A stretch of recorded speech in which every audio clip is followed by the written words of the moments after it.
રાષ્ટ્રીય હિન્દુ સંઘ દાહોદ દ્વારા રક્ષાબંધન પર્વની ભગવામય શુભકામનાઓ પાઠવવામાં આવી।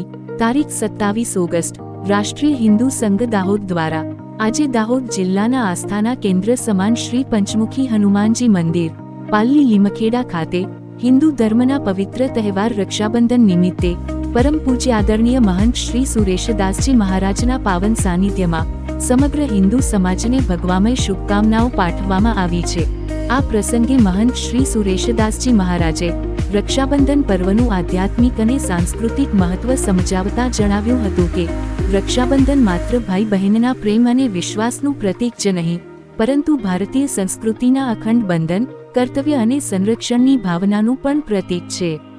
તેમણે જણાવ્યું કે સૌના જીવનમાં સુખ, શાંતિ, સમૃદ્ધિ અને ભાઈચારો સતત જળવાઈ રહે તેવી શુભકામનાઓ પાઠવી હતી। રાષ્ટ્રીય હિન્દુ સંઘ ગુજરાત પ્રચારક રિંકેશ પ્રજાપતિ દ્વારા પણ આ પાવન અવસરે સમગ્ર હિન્દુ સમાજને રક્ષાબંધનની હાર્દિક શુભેચ્છાઓ પાઠવવામાં આવી હતી અને સમાજમાં એકતા, સંસ્કાર તથા રાષ્ટ્રપ્રેમની ભાવના વધુ મજબૂત બને તેવો સંદેશ આપવામાં આવ્યો હતો। અંતમાં સર્વે ભાઈ બહેનના જીવનમાં પ્રેમ, સુખ, સમૃદ્ધિ, આરોગ્ય અને અખંડ સ્નેહનું બંધન સદાય અવિચળ રહે તેવી પ્રાર્થના સાથે સૌને રક્ષાબંધન પર્વની હાર્દિક શુભકામનાઓ પાઠવવામાં આવી હતી। રિપોર્ટ ગોવિંદભાઈ પટેલ સાથે ગોરધનભાઈ પટેલ, દાહોદ। જય તો સનાતન, જય સિયારામ।